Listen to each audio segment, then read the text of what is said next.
l'émission Saveurs divines. Cette bonne nouvelle du royaume sera prêchée dans le monde entier pour servir de témoignage à toutes les nations. Alors viendra la fin. Ce pain céleste vous est présenté par Immaculée Niraneza. Shalom, shalom, mes bien-aimés de Dieu. Que la joie de l'Éternel soit votre force ce matin. Je bénis le Seigneur qui nous fait encore arriver à ce mardi. C'est toujours une joie de pouvoir venir vous partager la parole de Dieu. Cette parole, c'est le pain de vie. Et celui qui se nourrit de ce pain n'aura jamais soif. Alléluia. Cette semaine, nous sommes sur cette belle parole que Jésus a donnée en disant que il est venu pour donner une vie en abondance. Il est le bon berger et il prend soin de nous en tant que ses brebis. Vous savez, quand Jésus a dit cette parole, il a d'abord introduit en rappelant à ses disciples que il y en a qui se prennent pour Christ de son époque déjà. Il y avait qui venaient, mais qui mentaient que c'est eux le Christ. Alors Jésus a parlé de ces gens en disant, en vérité, je vous le dis, celui qui n'entre pas par la porte dans la bergerie, mais qui y monte par ailleurs, c'est un voleur et un brigand. Voilà, il savait que de son époque, il y en a qui se prennent pour lui et donc ces gens-là, ils ont traité de voleurs et de brigands. Aujourd'hui aussi, c'est répandu dans les réseaux sociaux, chers amis. Et Jésus dira, celui qui entre par la porte est le berger des brebis. Alléluia. Jésus a dit encore cette belle parole, Jean 10 au verset 7, il a dit, en vérité, je vous le dis, je suis la porte des brebis. Alléluia. Jésus est la porte des brebis. C'est par lui que nous devons passer pour arriver au Père Céleste. Alléluia. Je suis la porte. Si quelqu'un entre par moi, il sera sauvé, il entrera et il sortira et il trouvera des pâturages. Alléluia. Le bon berger nous a donné une vie en abondance. C'est pour ça qu'il est venu sur terre. Dieu nous a témoigné son amour parce que il a envoyé son Fils lorsque nous étions encore des pécheurs. Christ est venu et il est mort pour nous. Tout ça, c'était pour préparer notre vie en abondance. Christ a aussi souffert, et ce, une fois pour toutes, pour les péchés. Lui, le juste, il a souffert pour nous, les injustes, afin qu'il puisse nous conduire à Dieu le Père. N'est-ce pas merveilleux, chers amis? Il a souffert une mort humaine, une mort atroce, mais il a été rendu à la vie par l'Esprit le troisième jour. Merveilleux, n'est-ce pas? Tout cela, c'était pour nous préparer à cette vie en abondance. Ça, c'est la procédure que Jésus a utilisée. Il nous a sauvés et notre salut est un don gratuit. Oui, chers amis, nous avons été sauvés gratuitement.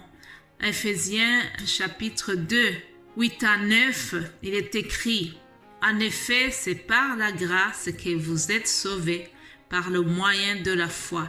Et cela ne vient pas de vous, c'est le don de Dieu. Ce n'est pas par les œuvres, afin que personne ne puisse se vanter. » Alléluia. Ce n'est pas par nos œuvres, il nous a sauvés gratuitement. Voilà comment il a donné une vie en abondance par le salut gratuit. Mes frères, mes sœurs, une vie en abondance, c'est une vie qui a été transformée, n'est-ce pas?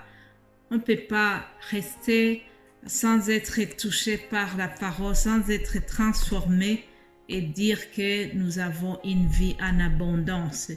Dans l'évangile de Jean, chapitre 5, au verset 24, Jésus dira une autre parole que j'aime beaucoup. Il a dit, en vérité, je vous le dis, celui qui entend ma parole et qui croit celui qui m'a envoyé a la vie éternelle et ne vient pas en jugement, mais il est passé de la mort à la vie. Alléluia. Oui, chers amis, il y a des vies qui sont transformées. De même qu'une famille s'agrandit quand un bébé vient au monde et qu'on a l'immense joie de voir ce bébé, Dieu n'a jamais cessé d'accroître aussi sa famille depuis les temps de la Bible. La famille de Dieu s'agrandit lorsqu'une vie est transformée. C'est merveilleux. J'ai un témoignage d'un ancien drogué. Un ancien drogué a raconté: il y a quelques années, j'étais l'esclave de la seringue. Je redoutais de me réveiller le matin. Je n'avais ni joie, ni paix, ni bonheur dans la vie. Un jour dans ma détresse, je me suis donné entièrement à Dieu. Maintenant, j'ai hâte de me réveiller pour pouvoir étudier la Bible dès le matin. Parfois, j'ai l'impression que les mots jaillissent des Écritures pour me sauter au cœur. Certains de mes problèmes ne sont pas tous résolus, mais ma vie a fait demi-tour. Je suis né de nouveau. Alléluia. Il a dit, toi qui lis ce témoignage, tu te dis peut-être, c'est trop beau pour être vrai. Si seulement cela pouvait m'arriver. Que dois-je faire pour obtenir cette vie nouvelle? La réponse est rien. Car la nouvelle naissance est un don de Dieu. C'est un miracle. Celui qui continue dit, ta mère a subi des douleurs de l'enfantement pour te donner la vie, et toi, tu n'as rien eu à faire. C'est ce qui se passe à un niveau bien plus élevé pour la nouvelle naissance. Alléluia, il a bien expliqué. C'est ce qui se passe à un autre niveau bien élevé pour la nouvelle naissance. Un autre a souffert, cloué sur une croix. Jésus-Christ, il t'a, pour ainsi dire, enfanté dans de plus terribles douleurs. Il est mort pour te donner la vie. Alléluia. J'ai trouvé ce témoignage très poignant, très intéressant et je voulais partager pour montrer que une vie en abondance, c'est une vie qui a été transformée. On passe de la seringue à la Bible. Waouh! Avant, il se droguait, il se piquait. Et maintenant, il a la joie de lire la Bible. Au travers de cette Bible, sa vie a été transformée. N'est-ce pas merveilleux? Il y a eu des transformations que nous connaissons. Il y a plein de témoignages des gens qui étaient dans le monde et qui ont été touchés par le don gratuit de Dieu. L'amour de Dieu les a touchés. Et on a vu des gangsters qui sont devenus des prédicateurs. Chers amis, pensez à Yannick Gauthier. Vous pouvez trouver son témoignage et c'est très pertinent aussi. Il en parle souvent dans ses prédications. Oui, chers amis, Jésus transforme les vies.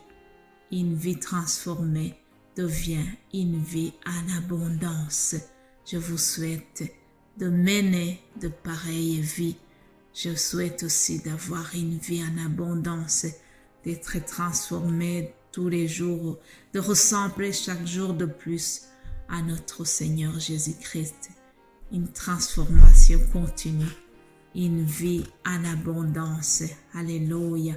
Soyez bénis, chers amis, que la joie du berger vous inonde, que le bonheur et la grâce accompagnent votre journée au nom de Jésus-Christ. Amen.